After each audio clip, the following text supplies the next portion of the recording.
Je suis Charles-Henri Bessert-Desor, professeur au département Management et Ressources Humaines du groupe HEC. Je co-dirige avec Jean-François Pillard le César Ressources Humaines et Organisation. Le César Ressources Humaines et Organisation est un programme qui existe depuis plus de 25 ans. Nous l'avons évidemment considérablement modifié depuis sa version d'origine.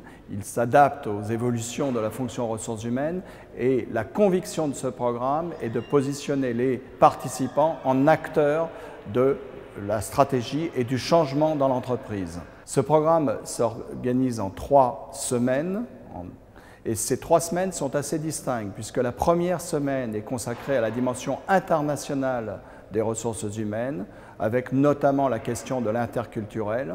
La seconde semaine est concentrée sur la thématique de la création de valeur par et pour les ressources humaines.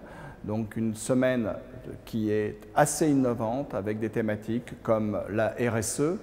Quant à la dernière semaine, elle est très axée sur la gestion du changement, avec un projet élaboré par les participants et qu'ils présentent lors de l'avant-dernière journée de ce programme. Le programme César Ressources Humaines et Organisation s'adresse en priorité aux professionnels des ressources humaines, mais pas seulement.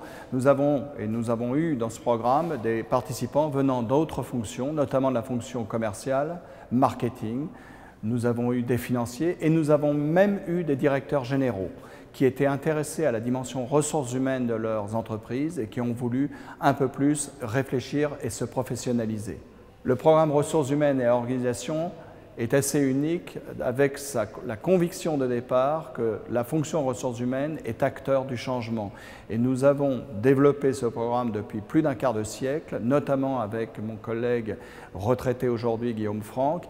Et ce programme aujourd'hui a sa légitimité en tant que programme cœur du Master Management stratégique des ressources humaines, puisqu'il permet à la fonction RH d'être évidemment positionné en un agent d'influence de la fonction. Dans le cœur du programme Master Management stratégique des ressources humaines, il est possible pour quelqu'un suivant ce programme de postuler pour l'année suivante au programme de Master Management stratégique des ressources humaines et dans ce cas, il ne refera évidemment pas le César l'année suivante. Donc il lui suffira de compléter le César par les modules management stratégique RH et de faire évidemment la thèse professionnelle qui est une pièce importante du diplôme du master. L'une des originalités du programme César Ressources Humaines et Organisation est le projet d'action que nous demandons à chaque participant d'élaborer et de présenter lors du dernier module du César.